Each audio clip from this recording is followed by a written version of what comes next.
ओम शांति। बाप की हर आज्ञा को पालन करने वाली मैं आत्मा, सहनशील आत्मा हूँ।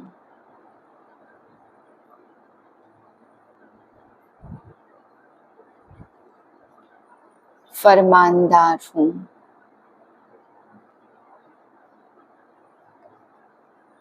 आज बाबा बच्चों को समझाते, बच्चे इस कलयुगी बंधनों को भूलना है और सतयुगी संबंधों को याद करना है। बाबा कहते हैं कलयुगी संबंध सब क्या है? बंधन। ये बंधन में फंसाने वाले हैं, इसलिए कलयुगी बंधनों को तोड़ सतयुगी संबंधों को, सुख के संबंधों को याद करना है। फिर बाबा समझा रहे हैं कि तुम बच्चों को सहनशील बनना है। बाबा की आज्ञा से सहन कर रहे हैं, ये नहीं सोचना है बातों के कारण या मजबूरी से सहन कर रहे हैं, नहीं, मोहब्बत से बाबा ने हमें आज्ञा दी है सहन करो। तो बाबा कहते हैं सहनशील बनना है तो ऊंचा पद प्राप्त होगा। फिर बाबा ने समझाया कि बाहुबल से तुम्हें कोई राज्य नहीं मिलेगा, ये नियम नहीं है। लॉ कहता है कि योग बल से ही राजाई प्राप्त कर सकते हैं। फिर बाबा समझा रहे, बाप को वंडर होता कि बाप पूरी सृष्टि के आदि मध्य अंत का 84 के चक्र का ज्ञान सुना देते, खुद पार्ट नहीं बजाते तो भी कितने अच्छी तरह से बाबा सारा राज समझाते हैं। तो बाबा कहते तुम बच्चों को भी वंडर खाना चाहिए, जो किसी से पढ़ा नहीं, जिसका कोई बाप नहीं, वह आकर के तुम्हें एक एक जन्म की कहानी सुनाते हैं। 9-10-2024 के महावाक्य हैं। मीठे बच्चे, विश्व का राज्य बाहुबल से नहीं लिया जा सकता, उसके लिए योग बल चाहिए, यह भी एक लॉ है। प्रश्न है, शिव बाबा स्वयं ही स्वयं पर कौन सा वंडर खाते हैं? उत्तर है, बाबा कहते देखो कैसा वंडर है, मैं तुम्हें पढ़ाता हूँ, यह मैंने किसी से पढ़ा नहीं है।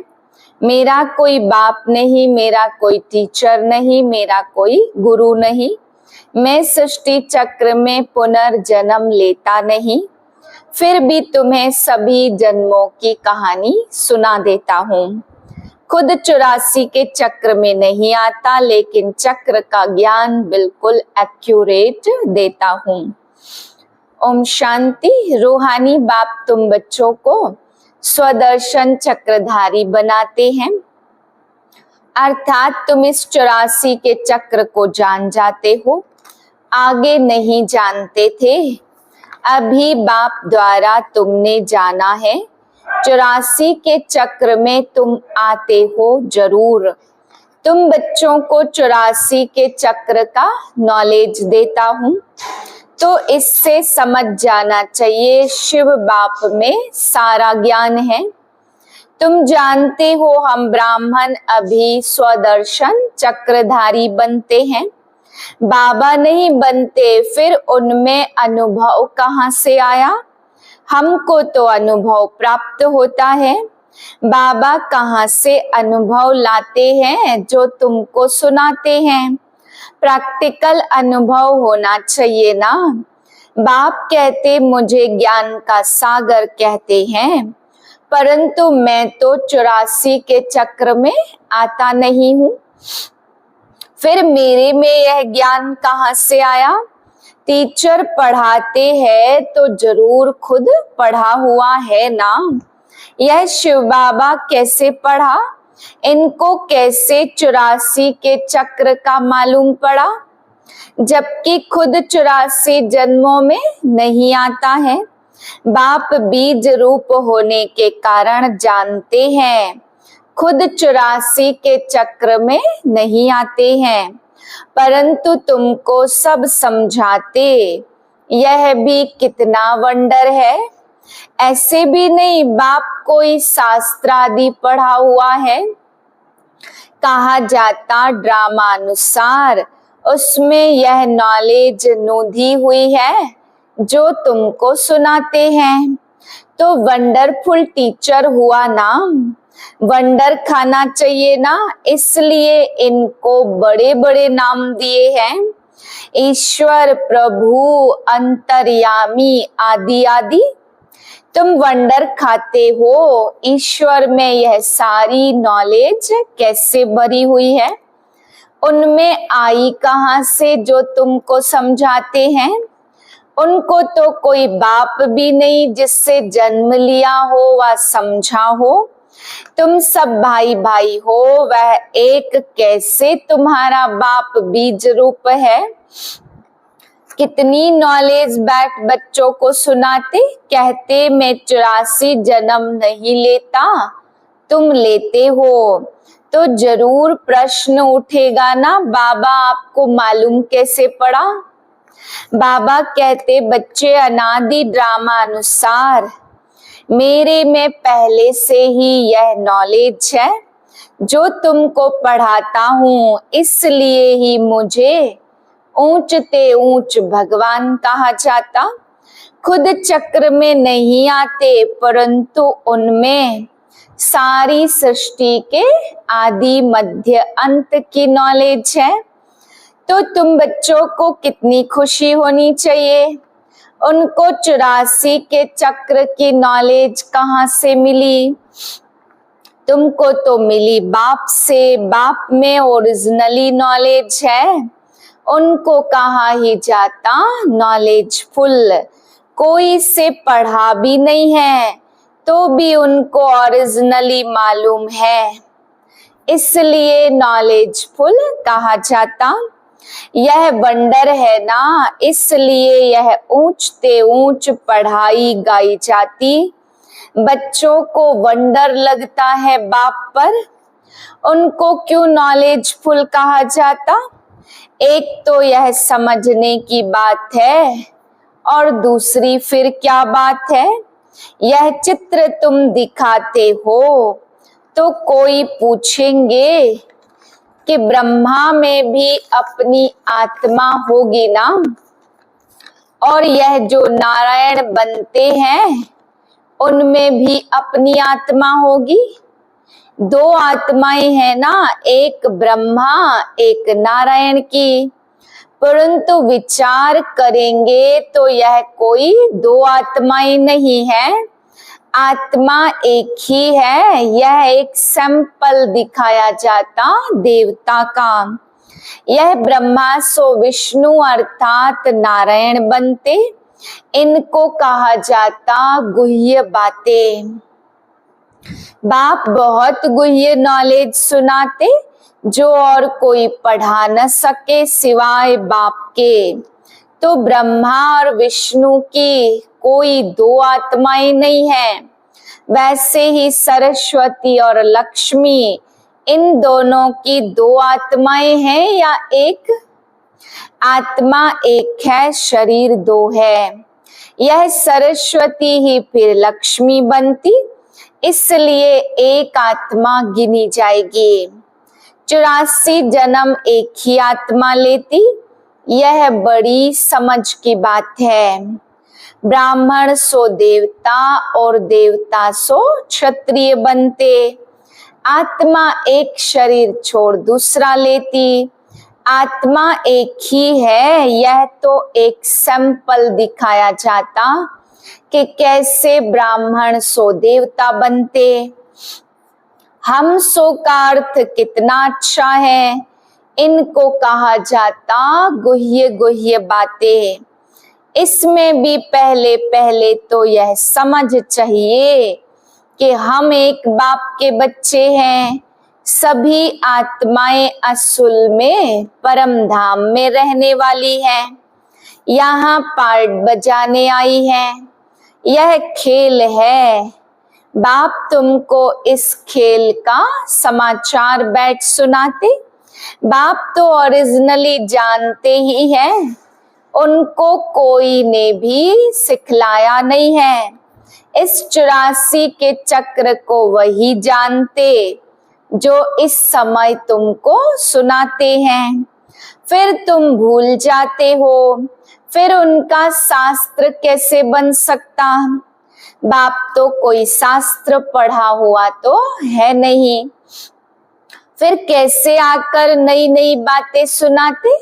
भक्ति मार्ग है आधा कल्प, यह बात भी शास्त्रों में नहीं है। यह शास्त्र भी ड्रामा अनुसार भक्ति मार्ग में बने हैं। तुम्हारी बुद्धि में शुरू से लेकर अंत तक इस ड्रामा की कितनी बड़ी नॉलेज है। उनको जरूर मनुष्य तन का आधार लेना पड़े।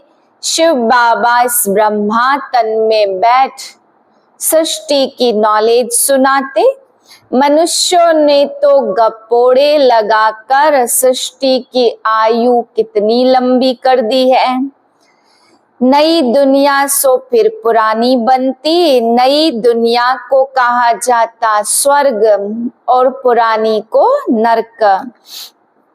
अभी इसको पुराना कहा जाता।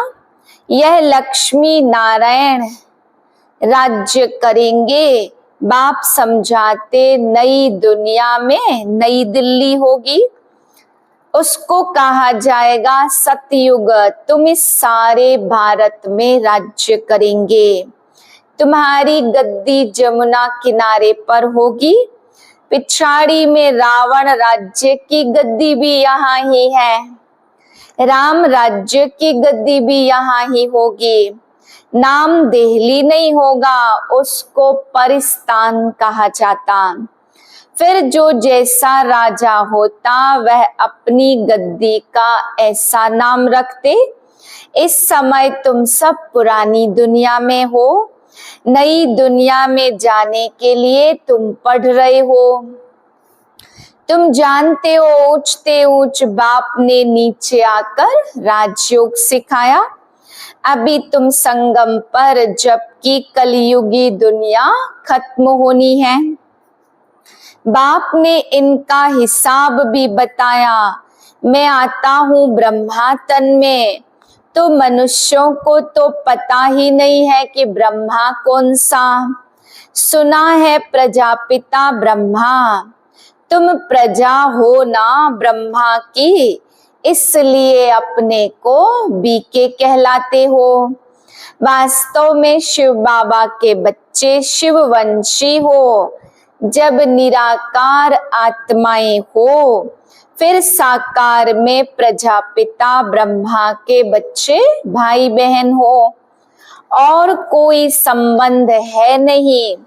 इस समय तुम कलयुगी संबंध को भूलते हो, क्योंकि उसमें है बंधन। तुम जाते हो नई दुनिया में। ब्राह्मणों की चोटी होती, चोटी ब्राह्मणों की निशानी है। तुम ब्राह्मणों का यह कुल है। वह है कलयुगी ब्राह्मण। ब्राह्मण अक्सर करके पंडे होते हैं। एक धामा खाते, दूसरे गीता सुनाते। अभी तुम ब्राह्मण यह गीता सुनाते भी हो, वह भी गीता सुनाते, तुम भी सुनाते, परंतु देखो फर्क कितना है। तुम कहते कृष्ण को भगवान नहीं कह सकते, कृष्ण को देवता कहते, उनमें दैवी गुण है। वह है परमात्मा अर्थात परमात्मा। शिव के मंदिर में देखेंगे तो शिव को अपना शरीर है नहीं। परमात्मा सुप्रीम है, तुम नॉन सुप्रीम हो। फर्क देखो कितना है तुम्हारी आत्मा और उस आत्मा में। तुम आत्माएं परमात्मा से सीख रही हो, वह कभी किसी से सीखा नहीं है। बाप भी कहते मैं तुम्हारा बाप भी बनता, टीचर भी बनता, फिर सतगति के लिए सतगुरु भी बनता। सदगति कहा जाता सतयुग को। पार्ट बजाते बजाते फिर दुर्गति में आ जाते। तुम ही सदगति से फिर दुर्गति में आते हो। 84 जन्म 9 लाख तो लेंगे ना, फिर दूसरे आते रहेंगे। यह हिसाब किया जाता। 9 लाख तो पहले जन्म लेते जो बाप समझाते हैं, सब 84 जन्म लेते नहीं। पहले पहले आने वाले 84 लेंगे, बाकी तो फिर कम कम जन्म लेते। मैक्सिमम 84 यह जो बातें हैं वह और कोई मनुष्य जानते नहीं, बाप ही बैठकर समझाते हैं। रोज पढ़ना भी है, तुम स्टूडेंट हो भगवान के, भगवानोवाच मैं तुमको राजाओं का राजा बनाता हूँ। यह है पुरानी दुनिया, नई दुनिया माना सतयुग। अभी है कलयुग, कलयुग में अपार दुख। बच्चा जन्मा तो सुख हुआ और मर गया तो दुख हो गया। सारी आयु कितना दुख होता, यह है ही दुख की दुनिया। अभी बाप सुख की दुनिया स्थापन कर रहे हैं। यहाँ तुम योग लगाते हो परमात्मा शिव से, जो तुम्हें देवता बनाते हैं। अब बाप कहते मुझे याद करो, कहते हैं मैं किसका बच्चा नहीं हूँ, मैं किससे पढ़ा हुआ नहीं हूँ, मेरा कोई गुरु नहीं, मैं फिर तुम बच्चों का बाप टीचर गुरु हूँ। उनको कहा जाता परम आत्मा। तुमको यह बाबा नहीं पढ़ाते, इसमें शिव बाबा प्रवेश कर आत्माओं को पढ़ाते हैं। यह नई बात है ना, पुरानी दुनिया खत्म हो जाएगी, किसकी दबी रहेगी धूल में, किसकी राजा खाए। बच्चों को कहते बहुतों का कल्याण करने के लिए, फिर से देवता बनाने के लिए यह पाठशाला म्यूजियम खोलो, जहां बहुत आकर सुख का वर्षा पाएंगे। योग बल से तुम विश्व के मालिक बनते, बाहुबल से कोई मालिक बन न सके। लौ नहीं कहता तुम बच्चे याद के बल से सारे विश्व की बादशाही लेते। कितनी ऊंची पढ़ाई है, बाप कहते पहले पहले पवित्रता की प्रतिज्ञा करो। पवित्र बनने से ही तुम पवित्र दुनिया के मालिक बनेंगे। अच्छा मीठे मीठे से खिलदे बच्चों प्रति माता पिता बाप दादा का याद प्यार गुड मॉर्निंग। रूहानी बाप की रूहानी बच्चों को नमस्ते। हम रूहानी बच्चों की रूहानी बाप को नमस्ते। धारणा के लिए पहली पॉइंट, कलयुगी संबंध जो कि इस समय बंधन है, उन्हें भूल स्वयं को संगम युगी ब्राह्मण समझना है। सच्ची गीता सुननी और सुनानी है। दूसरी पॉइंट है, पुरानी दुनिया खत्म होनी है, इसलिए अपना सब कुछ सफल करना है। बहुतों के कल्याण के लिए, मनुष्य को देवता बनाने के लिए यह पाठशाला व म्यूजियम खोलने हैं। वरदान है बाप की आज्ञा समझ मोहब्बत से हर बात को सहन करने वाले सहनशील भाव। कई बच्चे कहते हम राइट हैं, फिर भी हमें ही सहन करना पड़ता, मरना पड़ता, लेकिन यह सहन करना व मरना ही धारणा की सब्जेक्ट में नंबर लेना है। इसलिए सहन करने में घबराओ नहीं। कई बच्चे सहन करते, लेकिन मजबूरी से सहन करना और मोहब्बत में सहन करना, इसमें अंतर है। बातों के कारण सहन नहीं करते, लेकिन बाप की आज्ञा है सहनशील बनो, तो आज्ञा समझ मोहब्बत में सहन करना, अर्थात स्वयं को परिवर्तन कर लेना, इसकी ही मार्क्स है। स्लोगन है, जो सदा खुशी की खुराक खाते हैं वह सदा तंदुरुस्त रहते हैं। ओम शांति।